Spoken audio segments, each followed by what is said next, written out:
They're trying to turn it around. 13-8 is now 13-11. Underhand set. Oh, that ball's still alive. Easy over, though. And Eulalio again from the other side. And Coach Roger will call a timeout to kill this momentum. 4 straight points for the Lady Tamaraws.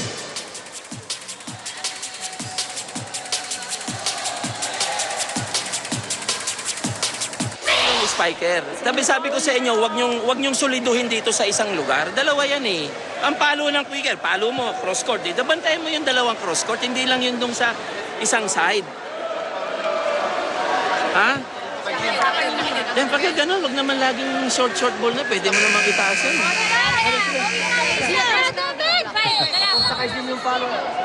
Just 1 point. Coach Roger Gorayev brought in here 4 years ago. Yep. Ganun lang, ano? Ganun lang. Time flies so fast. And kita mo, ito na, this is the team that we saw before. Ito yung mga young players that we've been talking about. This time around, hindi na young eh. They're already seniors in their team. Z loses in that joust and it's out though. So that's an Ateneo point. They got lucky there. And kasi masama yung set kay Z. Ginawa lang ng paraan actually. Oh, yun. Tama ka doon. She went for the swipe, and that ball by a by a hairline rather bounced out. Looks like it was the shadow that caught the line. Z goes for the jump serve. Agno, the second best digger in the league, takes it. Valdez takes that one too. Kainglet down the line. C with a great dig. Eulalio goes back. Ferrer quickly to Ho. Long rally once again. Phil Kainglet goes down the line. No, sorry, that goes middle. Eulalio, another long rally. Lazaro sets up Phil. Off speed is checked. And it's another FEU point. And Eulalio pulls out the tongue. These are the kinds of, rallies you want to see. Na talagang everyone is really going after the ball, trying to keep it alive. You see them. FU's gaining confidence here. Gaining momentum. They're showing excellent defense at this point. Oh, that's in. Basas finds the line. And this is what we've been saying earlier. Once FU gets the momentum, kita mo, dire-diretso na. When you're a young, talented squad, you get carried a lot by emotions, especially if the emotions are positive. And right now, they've got adrenaline because of the crowd, because of the reaction from the rallies. Another chance for FEU here. Eulalio again. Lazaro saves that one. Kainglet. FEU. Eulalio. Lazaro. And it's another chance for FEU. Oh, look at that. Varying her attack. And that's a point now for FEU, and this momentum has swung. As you take a look at this last point, Lazaro, still trying to get it back at the other side, but alanganin na yung angle niya. But one thing I noticed in FEU is that you now see them smiling. Yep, earlier, they had like blank faces. You know that they were focused, but not enjoying as much. Iba na yung emotion, sabi nga natin. When you're down, your game goes down. When you're high and you're happy and things are going your way, and that's a sign of a young squad talaga. The better squads, like let's say, the old UST teams or LaSalle, the last couple of years, di bali kung ano nangyayari sa labas ng court, kung anong sigawan, they play their game. And that's what Ateneo is trying to get to. They're trying to get to that place.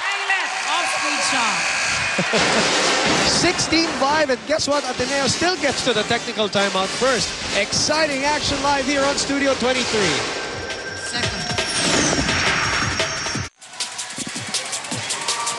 Here is the Basas approach and the attack that finds Zone 1 open. But the same returned favor by the captain, Phil Kainglet, earlier. Pero ito yung error dun sa net sa reception ni Eulalio. And the point going to Ateneo, making it 16-15. Much tighter second set. Nagising etong kupunan ni Coach Nespamilar. Now, at some point, I would think that, they would need some variety in their offense. As we can see, most of the sets are given to Eulalio. Lahat quick sets eh. But at some point, mababasa at mababasa yan ng Ateneo. We haven't heard from Vargas in a long time. Pero yan, Eulalio delivering again. Dinadaan sa bilis ng FEU. Let's look at that. And let's look at her reaction after. Very interesting to always see. Yes. I have been told, and I won't name sources, that she talks a lot. And In the court. In the court, yes. Something that, of course, we don't normally see on TV.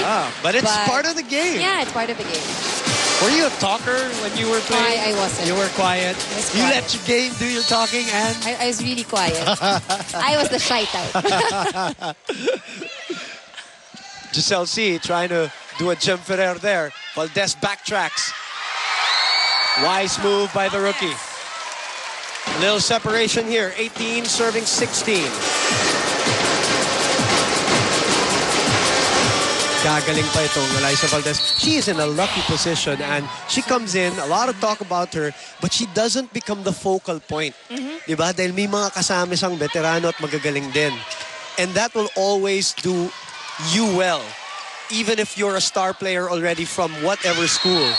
And that's a net block.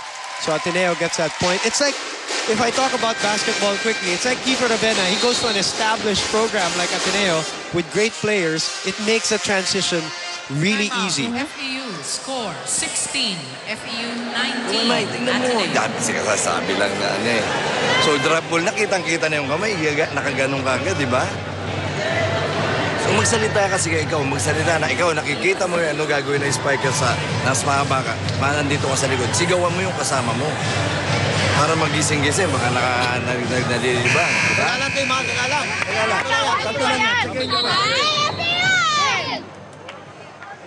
Yan pa yung isang another facet of the game. And syempre natututunan mo along the way yung communicating with your teammates. And of course, that's very important. Team captain Phil Cainglet. That's why you see, pag mga players naglalaro dyan, nagsisigawan sila sa loob ng court. It's very important that you know what's gonna happen. Almost drops in, but no. 17, 19. But that's also something we see more often this year from Ateneo. A lot of backline attacks from Hervasio, Cainglet, and Valdez.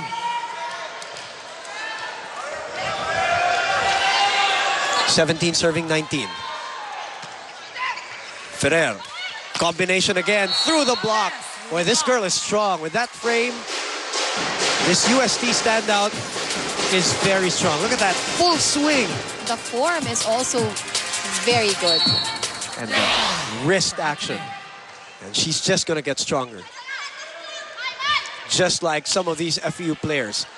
Brute strength like Vargas, Rojas.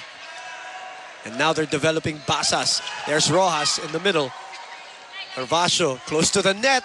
That's out. Outside it, That is Valdez. clearly out. 18 to 20. Sometimes she does remind me of Charo. Soriano, it's probably the hair sometimes, because Charo also could leap. She has, and then she was, her length, also her height. It's the first time that I've actually heard that. So napatingin tuloy ako kay Valdez. Yeah, I mean, when you look at her na matagalan, you know, iba. Pero may mga biglang tingin, may mga biglang galaw. Especially when she's playing inside the court. Yes. 6. Bagang in.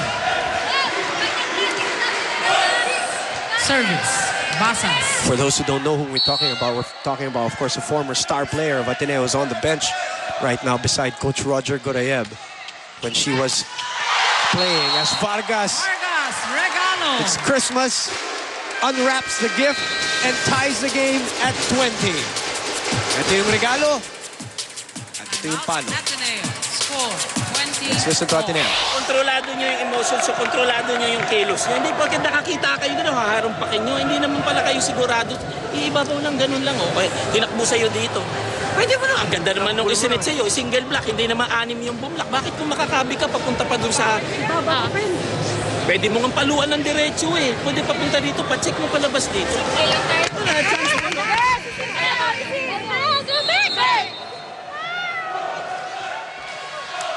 FEU battling back here. They were down 13-8 and then later on, 20-18. And now it's tied at 20 all. in set number 2. Tony Basas serving. With Maritoni Basas from the Eastern Visayas State University serving. It's a great looking play. Yes, And on the you see where Eliza Valdez came from? And yun nga sinasabi na we kept on repeating it over and over again, but it's very clear the girls really mastered their art when it comes to offense. Enough to get a point. 21, Anthony. serving 10.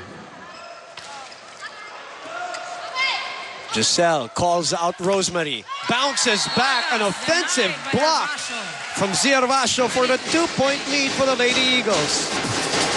And yun, natulungan din ng lakas ni Vargas. Ang lakas. That's why the impact, Yes. ang layo, and no coverage was there for FEU. In tennis, we call that using the pace of the hit of the opponent. Rojas. Pereira unable to get there in time. 21 serving 22. But Rojas going for it in the middle. You knew already that she will be dropping the ball, pero no reaction. Yeah. There was no wind up, ano? Giselle C. 22-21. Oh, power tip 23. from Ziervasio, the third best spiker of the league. That one was really quick. Eliza Valdez serving. The real definition or example of a power tip there. Underhand set. Rojas the lefty over. Outside hit by Rojas. He was under the ball. Lady Eagles. Set point and bumitaw ng konti ang FEU. This is what we're saying. FEU is a young squad when they're caught in these kinds of situations. Yun yung talagang real test, and that's where you see na bata pa talaga. This is really a young team. Oh, an over set and another gift. This time it is Gretchen Ho unwrapping it, giving them the second set. 25-21. Eliza Valdez with a great serve. Over received by Basas. Gretchen Ho putting it away. 25-21. 2 sets to love. The tough FEU squad has no room for error now if they want to win this match. They'll have to come back and do it the hard way.